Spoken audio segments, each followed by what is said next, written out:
Hello everyone! Welcome back to the channel. In today's video, I'm going to show you how to disable AutoPlay on the Samsung Internet Browser on your mobile device.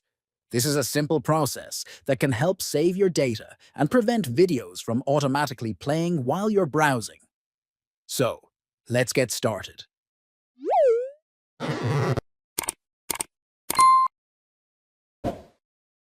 First, open the Samsung Internet Browser on your mobile device.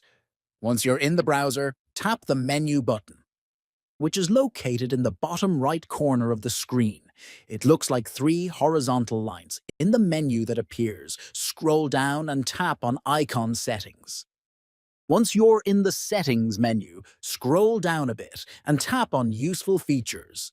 Here, you'll have a few options. To completely disable AutoPlay, uncheck AutoPlay Video. This will prevent videos from automatically playing when you're browsing websites. And that's it. You've successfully disabled AutoPlay on the Samsung Internet Browser. Now, videos won't start playing automatically, and you'll have more control over your browsing experience. If you found this video helpful, make sure to give it a thumbs up and subscribe for more tips and tutorials. Thanks for watching, and I'll see you in the next one.